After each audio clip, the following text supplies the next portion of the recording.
High guys, how are you? দেখো, আজকে এই ভিডিওতে আমি একটা ব্যাপার নিয়ে আলোচনা করব। আর ব্যাপারটা হচ্ছে কি, ডব্লিউবিসিএস প্রিলিমিনারি 2023 এর যে রেজাল্টটা বেরোলো, সে রেজাল্টে একটা সমস্যা দেখা দিয়েছে কি, আমি সোশ্যাল মিডিয়া, বিভিন্ন পত্রপত্রিকা বলো কিংবা ইউটিউব বা যেখানেই বলো না কেন, তো সেখানে একটা কন্ট্রোভার্সারি আসছে। কি ডব্লিউবিসিএস যে রেজাল্টটা বেরোলো, অনেক ক্যান্ডিডেট আমাকে মেসেজ করেছে, মেলে রিপ্লাই পাচ্ছি। অনেক ক্যান্ডিডেট, মানে আমার অনেক জানা পরিচিত ক্যান্ডিডেট, তারা বলছে কি কাট অফের থেকে অনেক বেশি নাম্বার পেয়েছে। ঠিক আছে, 101 কাট অফ হয়েছে, তো অনেকে যেটা বলছে 110+, 115, এমনকি 120 পর্যন্ত নাম্বার পেয়েছে ফাইনাল আনসারকে মিলিয়ে দেখেছে তারা, কিন্তু ফাইনাল লিস্টে নাম নেই। এটা একটা কন্ট্রোভার্সি কিন্তু হচ্ছে বর্তমানে। এবং দ্বিতীয় যেটা হচ্ছে কি, আরেকটা কন্ট্রোভার্সি, সেটা হচ্ছে তোমার পরপর 6টা রোল নাম্বার। এটা কীভাবে সম্ভব? তারা সবাই পাস করেছে। আরেকটা কন্ট্রোভার্সি যেটা হচ্ছে, সেটা তোমার ই ইকোনমিক্যালি উইকার সেকশনস, মানে এর কোনো পার্টিকুলার কাট অফটা দেয়নি। তিনটে জিনিস এখানে হয়েছে।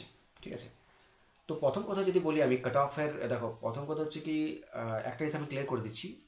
আমি এটা বলবো না কার ভুল, পিএসসির ভুল কি বা অন্য কারো ডিপার্টমেন্ট। ঠিক আছে, তো ভুল যাই হোক না কেন, তো একটা সংশোধন করতে হবে। ব্যাপারটা হচ্ছে কি, যারা পাস করলে no doubt they are meritorious. ঠিক আছে, যে কোশ্চেন কাট অফে অনেকটাই মানে বেশি গেছে আমার মতে, তো সেটা ক্লিয়ার করছে যারা, রিয়েলি হ্যাপস অফ। ঠিক আছে, কিন্তু এটা ভাবলে চলবে না কি অনেক ক্যান্ডিডেট কিন্তু অনেক এক্সপেকটেশন করেছিল কি অন্তত তারা কাট অফটা ক্লিয়ার করবে, কিন্তু ফাইনাল রেজাল্টে দিন দেখা গেলো তাদের কিন্তু নাম নেই। এটা একটা পয়েন্ট। তো এবার প্রশ্ন জাগতে পারে কি, কেন তাদের নাম নেই? তাহলে তাহলে তারা কি মিথ্যা বলছে, বা তারা বাড়িয়ে বলছে? অ্যাকচুয়ালি হয় কি, আমার অভিজ্ঞতা আমি বলেছিলাম, আমি আমি নিজে দেখেছি যখন আমি প্রথম প্রথম ডব্লিউবিসিএস দিতাম। শেষ দিকে অতটা হতো না, কারণ শেষ দিকে অনেকটা মেনে নিয়েছিলাম। প্রথম দিকে 2014-15 সালে যখন দিতাম, তখন মানে এরকম একটা হতো কি, কেন পাস করলাম না, কেন আমি ফেল করলাম, মানে একটা হতো আর কি। আহ, মানে প্রথম যারা প্রথম প্রথম দিচ্ছ না, তাদের মধ্যে এই জিনিসটা বেশি হয়। এটা আমার ব্যক্তিগত মানে মতামত। এবং যারা দেখবে 3-4 বার মেন দিয়ে দিয়েছো, তাদের কিন্তু এগুলো অ্যাফেক্ট করবে না, কারণ তারা কিন্তু প্রসেসটা অলরেডি জেনে নিয়েছো। এবং যারা প্রথম প্রথম দিচ্ছ, 1-2 বছর দিলে, তাদের ক্ষেত্রে এই জিনিসগুলো বেশি হয় আমার মতে, বা আমার ব্যক্তিগত এটা ধারণা। মেবি আই এম রং। ঠিক আছে, এবার যেটা পিএসসি করতে পারে, হ্যাঁ একটা কথা, যে পরপর যে রোল নাম্বার যেটা বলা হয়েছে ঘটনাটা, দেখো এটা কিন্তু আমরা নিজেও দেখেছি, যখন যখন আমরা রেজাল্টে মানে এক্সাম দিতে যাই, দেখবে ফার্স্ট বেঞ্চের যেখানে এ সিট অ্যারেঞ্জমেন্ট, তার একটা বেঞ্চ পরে মানে এই সাইডে, রাইট সাইডে এর, মানে এর এই ক্যান্ডিডেটটা বসবে। বি দেখা গেল ফার্স্ট বেঞ্চের শেষ দিকে দেখা হলো, মানে একটা বেঞ্চে দুজন করে ক্যান্ডিডেট বসে, তো মানে এই সাইডে যদি বি দেয়, তার একটা বেঞ্চ ছেড়ে থার্ড নাম্বারের লেফট সাইডে দেবে বি বি দেওয়া হয়। মানে এরকম করে একটা সাজানো হয়। তো আই ডোন্ট নো কীভাবে তারা পাস করলো। Maybe they are meritorious, are not saying like that কি তারা পাস করলো না। ঠিক আছে, তাকে নাম্বারটা রোল নাম্বার ঢুকিয়ে দেওয়া হয়েছে। তো সে যাই হোক, তো এটা কি মোর টু ইম্পসিবল এমনটা নয় কি হবে না, আবার হতে পারে। কেন বলো তো? কারণ এমন হতে পারে কি তারা আহ, মানে মেরিটোরিয়াস বটে। ঠিক আছে, এটা একটা পয়েন্ট। সুতরাং এটা কিন্তু দুদিক পয়েন্টেই ভাবা উচিত আমার মনে হয়। এবং দেখো, অ্যাডমিট কার্ড যখন পাবলিশ হয় 7-8 দিন বা 15 দিন আগে হয়েছে। ঠিক আছে, তো সেক্ষেত্রে এমন তো নয় কি কি যারা রোল নাম্বারগুলো মিলিয়ে তারা যাবে। এটা যখন আমি দেখতাম কি, প্রায় 2010-11 সালে যখন প্রাইমারিতে পরীক্ষা হতো না, তখন ব্যাংকে ফর্মটা ফিল আপ দিতে হতো। তখন দেখা যেত কি, রোল নাম্বারটা একসঙ্গে পাওয়ার জন্য তারা একসঙ্গে লাইন লাইন দিত। মানে রোল নাম্বারটা যাতে একসঙ্গে হয়, তারা একসঙ্গে ব্যাংকে লাইন দিত। ঠিক আছে, যাতে রোল নাম্বারটা তারা একসঙ্গে এক্সাম সেন্টারে পড়ে। তো সেক্ষেত্রে যেহেতু এটা অনলাইন প্রসেস, সেহেতু এটা আমার মনে হয় নেক্সট টু ইম্পসিবল। তো যাই হোক, তারা পাস করেছে। তো এটা একটা ব্যাপার গেল, এটা আমার ব্যক্তিগত মতামত। Maybe I am wrong. আর আরেকটা পয়েন্ট যেটা হচ্ছে ইএসডব্লিউ, ইডব্লিউএস, যেটা ইকোনমিক্যালি উইকার সেকশনস, তাদের কিন্তু ডকুমেন্টেশন বলো বা প্রসেসটা শুরু করেছিল পিএসসি, কিন্তু তাদের জন্য কোনো কাট অফটা আলাদা করে ডিক্লেয়ার করলো না। এটা একটা পয়েন্ট, ভ্যালিড পয়েন্ট বলা যেতে পারে, ডিক্লেয়ার করতে পারতো। তো আমার মতো মনে হয়, দেখো কন্ট্রোভার্সি হবে, আগেও ছিল, এখন হবে, ভবিষ্যতে হতে থাকবে। তো এক্ষেত্রে পিএসসিকে রিফর্ম আনা জরুরি। ঠিক আছে, এবার আমি একটা সিস্টেমে থেকে গভর্নমেন্টের এগেনস্টে কথা অবশ্যই বলা উচিত নয়। তবু আমি বলবো কি মানে রিফর্মেশন একটা জরুরি এবং ট্রান্সফরমেশন এবং ট্রান্সপারেন্সি একটা জরুরি আছে। অডিট অ্যান্ড অ্যাকাউন্টে পরীক্ষা হলো সেখানে কিন্তু প্রত্যেক রোল নাম্বারটা মানে প্রত্যেক ক্যান্ডিডেটের রোল নাম্বার দিয়ে দেওয়া হয়েছে। তো আমার মনে হয় পিএসসিকেও এটা করে দেবে এবং আমরা কিছুদিন ওয়েট করি। আশা করি পিএসসি সমস্ত ক্যান্ডিডেটের কত কী নাম্বার পেয়েছে, যদি তার পরীক্ষা না দিয়ে থাকে তার মানে অ্যাবসেন্স, এই জিনিসটাও যেন পুরো এক্সেল শিটে আকারে বের করে দেওয়া উচিত।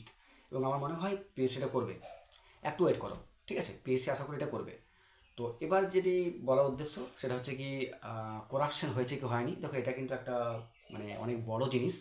এটা আমরা একবারে কখনো বলতে পারি না কি পিএসসি মানে এটা এর মধ্যে করাপশন হয়েছে কি হয়নি, এটা কন্ট্রোভার্সিয়াল ব্যাপার, ঠিক আছে? তো আমার মনে হয় যারা পাস করেছো তারা এসব ব্যাপারে না গলিয়ে তারা 1-1.5 মাস আছে, তোমরা কিন্তু মেন্সের প্রিপারেশন নাও। আর যারা পাস করতে পারলে না, দেখো কিছু জিনিসকে না আমরা মেনে নিতে হয়, মানে এটা একটা আমাদের সিস্টেম, মানে আমাদের দেশের একটা অংশ, এটা পার্ট অ্যান্ড পার্সেল। এটা কিছু জিনিসকে আমাদের সময় ছিল, এখন হবে, ঠিক আছে? এবং চলতেও থাকবে। মানে ভারতবর্ষের মতো দেশে মানে এগুলো সিস্টেমের একটা পার্ট, মানে এটা ভেবেই তোমরা এগো। দেখো নেগেটিভ ভেবে কিছু লাভ হবে না আলটিমেটলি, কারণ তুমি আন্দোলন করবে যাবে, আমি কাউকে উস্কাচ্ছি না বা আমি কাউকে বলছি না তোমরা আন্দোলন করো, তোমরা কেস ফাইল করো, ঠিক আছে? এটা তোমাদের ব্যক্তিগত মতামত, আমি কিছু বলতে পারবো না বা আমার বলার কোনো অধিকারও নেই, ঠিক আছে? কিন্তু আহ, আমার বলার উদ্দেশ্য কি নেগেটিভ হবে এবং এই প্রসেসটাকেই আমাকে মেনে চলতে হবে, কারণ এটা একটা সিস্টেমের পার্ট, কিছু জিনিসকে আমাদের মেনে নিতে হয়। সুতরাং রেজাল্টটা বেরিয়ে গেছে, ক্লিয়ার হয়ে গেছে, তুমি পাস করছো কি করনি, এবার তোমাকে মানে সেই পথে এগোতে হবে। যারা পাস করলে না 24-এর জন্য প্রিপারেশন নাও। এবং দেখা গেলো তখনও কিন্তু এরকম কন্ট্রোভার্সি হবে, কিন্তু এগুলোতে বেশি মাতামাতি করো না, নিজেরই ক্ষতি হবে আলটিমেটলি। হ্যাঁ অবশ্যই পিএসসিকে রিফর্ম আনার দরকার আছে রোল নাম্বার সমেত। আর সব থেকে বড় ব্যাপার কি জানো তো, আমার যেটা মনে হয় কি প্রতিটি এক্সাম সেন্টারে একটাই উপায়, জ্যামার লাগিয়ে দেওয়া হোক, ঠিক আছে? আর সিসিটিভি ক্যামেরা লাগিয়ে দেওয়া হোক, ঠিক আছে? ম্যাক্সিমাম প্রবলেম সলভ হয়ে যাবে। জ্যামার লাগানো হোক যেখানে কোনো মোবাইল কানেকশন কানেক্টিভিটি পাবে না, কোনো নেটওয়ার্ক থাকবে না, আর সিসিটিভি ক্যামেরা লাগানো হোক প্রতি ইয়েতে সেন্টারে। আর যেটা কার্বন কপি, মানে এক্সাম হওয়ার পরে যেটা কার্বন কপি দেওয়া হয় সেই কার্বন কপিটা দেওয়া হোক। বেশি তো ক্যান্ডিডেট নেই, 2 লাখ 2.5 লাখ পরীক্ষার্থী দিতেই পারে পিএসসি। তো এই সমস্ত রিফর্ম আনা জরুরি বলে আমি মনে করি, কারণ আমি দেখলাম কিছুদিন আগে যেটা নিটের মানে প্রবলেমটা হলো। তো সেক্ষেত্রে আমার মনে হয় এই সমস্ত রিফর্ম এলে মানে পিএসসির মধ্যে একটা ট্রান্সপারেন্সি আসবে একটা সাংবিধানিক প্রতিষ্ঠানের প্রতি, এবং আমাদের যে ইয়ং জেনারেশন যারা আমরা অত কষ্ট করে পড়াশোনা করছি তাদের মধ্যে একটা কনফিডেন্ট পাবে কি হ্যাঁ আমি যদি পড়াশোনা করি আমি অবশ্যই চাকরি পাবো, ঠিক আছে? তো এই কনফিডেন্ট আনা খুব জরুরি আমার মতে, কারণ যখন একটা ইয়ং জেনারেশন ভাববে কি আরে মানে করাপশন হচ্ছে, তো তাদের মধ্যে একটা নেগেটিভ একটা ভাবনা তৈরি হবে। তো আমার মনে হয় এই সমস্ত রিফর্মগুলো পিএসসি আনা খুবই দরকার বলে আমার মনে হয়। তোমাদের কি মনে হয় তোমরা অবশ্যই বলবে কমেন্টে, ঠিক আছে? তো এইটুকুই বলার।